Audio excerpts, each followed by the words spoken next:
No, thank you. I don't dance.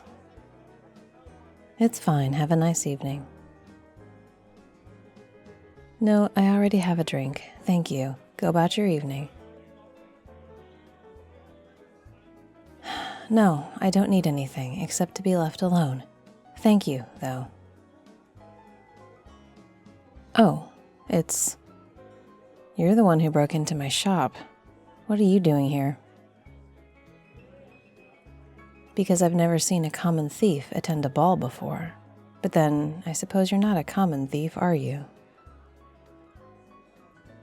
Because you escaped my snare, and I'm still not sure how you did it. But none of that answers my question. Why are you here? How did you get in? Were you invited? I suppose it's possible that you're important enough to get an invitation, but I have my doubts. I'm only important enough because of my family, and my very particular skill set. It makes me a bit of a personality in the community, and apparently it's important for me to make appearances once in a while, so I do. I dress up, I appear, and then I leave. So that explains why I'm here. What about you? Oh, I see. You're not supposed to be here at all, are you? Which mindless noble's identity did you borrow? Interesting. Solid choice. That one will be waist deep in wine somewhere else right now. Not very likely to show up here. You did your homework, I suppose. Or you got lucky. All right, so you're here. Despite how boring and pointless these events are, you made the effort to come here. Are you just that lacking in things to do? You'd have to be to choose this as a way to pass the time. Look around you. It's so dull. The people are listless. The music is lackluster. There aren't any clocks in this room at all, except for the ones on my person. There's nothing at all to do except eat and mingle and dance. So it can't be the festivities that hold your attention. There it is. I thought as much. If you were deluded enough to break into my shop looking for me, of course you'd be deluded enough to come here for the same reason, even though I made it very, very clear that I don't want anything to do with you. I certainly don't want whatever it is you're involved in. My time gadgets belong to me, and my expertise is not for sale. Are we done here? Bold of you to think I won't call the guards again. I suppose that's true, and if I'm honest, you are making this evening more interesting by a good 15%, possibly 16%. So I don't have a pressing need to remove you yet. If you become a nuisance, though, I will change my mind. I beg your pardon? No, thank you, I don't dance. I can dance, I just don't enjoy it. It isn't as precise as I would like. The movements follow a pattern, but the dancers don't always keep to the movements. There's too much about it that can't be predicted. So no thank you, I would prefer not to. I'm comfortable right here. I don't mind if you stand here, but as I said, if you become a nuisance, I'll call the guards. Why don't you ask someone else to dance? Or enjoy the buffet over there. Some of the food is really quite passable. We have been over this. You broke into my shop. You've now shown up at a ball you weren't invited to, all to get my attention. You have it at the moment because you seem harmless and I'm bored, but I don't want anything to do with your schemes. Whatever it is, I'm not a part of it. Not even for... Wait. What did you say? Say that again, slowly. That's preposterous. You don't know what you're talking about. What could you possibly know about it? Right now, leave the ball. No thank you. I can't think of a single good reason to go to a second location with you. If you want to tell me something, tell me right here. We can step back into this alcove, but I want to stay visible to the room. It's the reasonable thing to do, especially when you're now talking nonsense. It's nonsense because it's a myth. It doesn't exist. No, it doesn't. Trust me, I would know. I've done the research. What good clockmaker hasn't? No, I understand. A lot better than most. John Harrison, he was brilliant, an inventor ahead of his time. His clocks were nothing short of miraculous, and that alone is enough for his legacy. Or it should be. But yes, I've heard the legends. All of the things he was working on in the shadows while he was ostensibly solving the problem of longitude for the government. All the ways he manipulated time with his devices behind the scenes when he was such a straightforward genius to the public. But whether he did any of that or not, whether it's history or myth, it doesn't matter. His more questionable gadgets have been lost to time. There's nothing to find. Harrison was very protective of his secrets. Even his mainstream inventions he held very close to his chest. When he died, all mention of those special devices disappeared. All right, fair. There were rumors about one of them for a while. I don't know what it was originally called, just that everyone referred to it as the artifact. But even then, those rumors petered out over time. It's like the Holy Grail. At first, everyone is whispering and following leads and comparing notes, but in the end, it's just a story. Harrison was larger than life in the clockwork community. He was gifted in ways most of us couldn't comprehend. It makes sense that he'd be even more mysterious and interesting after his death. Many stories work that way. I'm impressed that you've heard of the artifact. I'm impressed that you've heard of Harrison, frankly. But none of this has anything to do with me. I know the stories, and that's where my interest stops. Harrison is long dead, and anything special about his work died with him. I don't see how that's possible. What proof could there be?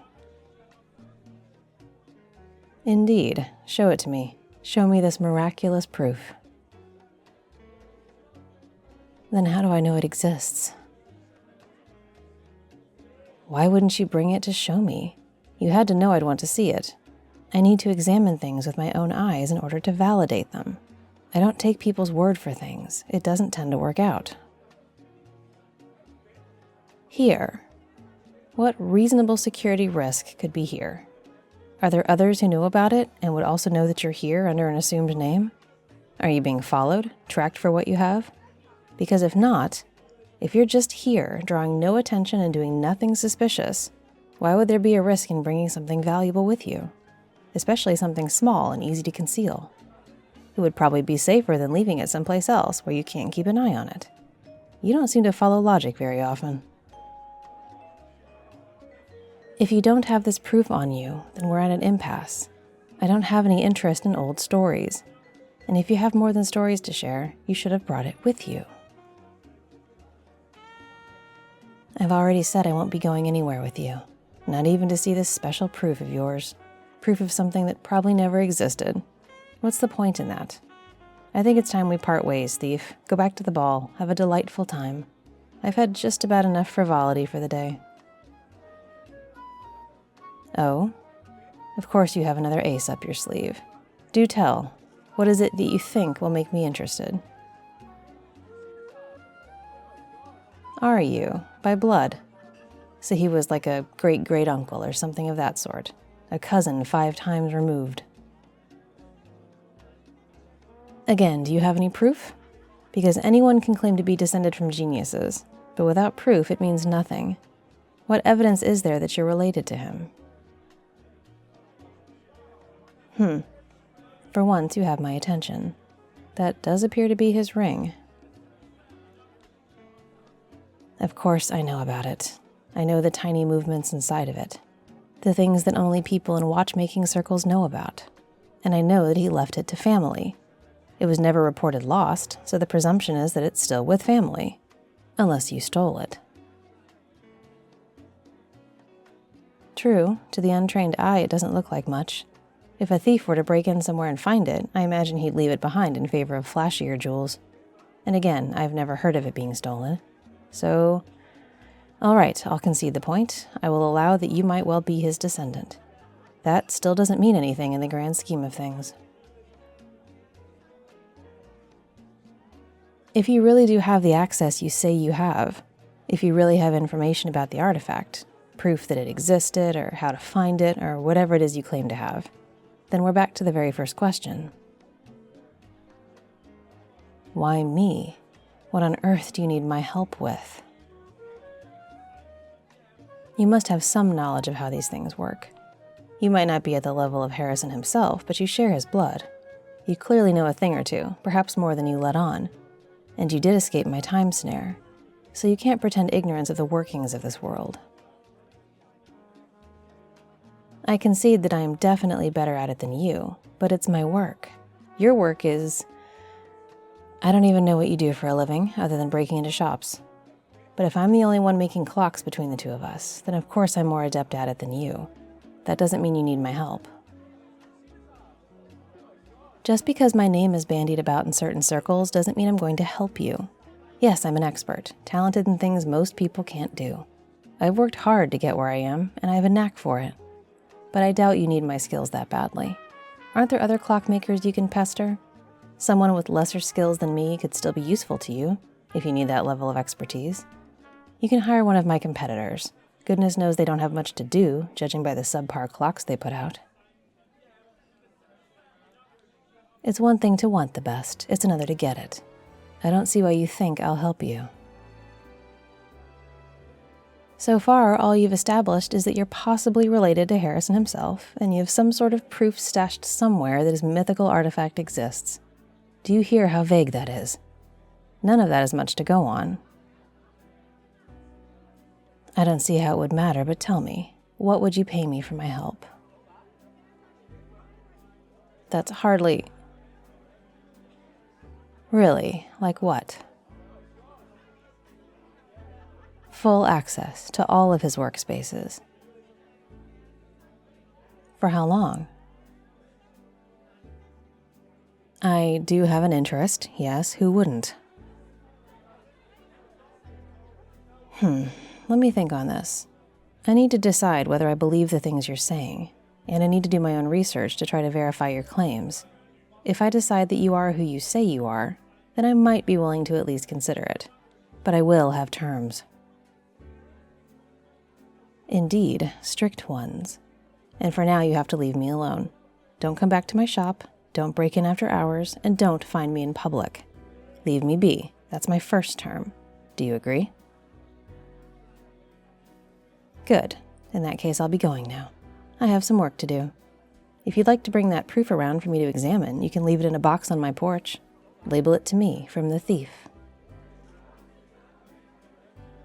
That depends on how much you trust me. Trust works both ways, you know. You ask me to trust that you're who you claim to be, but if you want my help, you have to trust me too. Entirely up to you. I'm done speaking about this. I'm going to go now. Enjoy the ball, thief. The little pastries are particularly nice. Hey, you lovely goobers. Be sure to comment on this audio, because I'll pin my favorite comment. Big shout out to Jay Falvo. You're this audio's randomly selected Sweetness patron. Do you want to be a Sweetness patron? Support me on Patreon. The link is in the description for that and lots of other great stuff. Your support is the only reason I can make audios. Check out some other audios. I have more than 700 of them. And thanks for listening.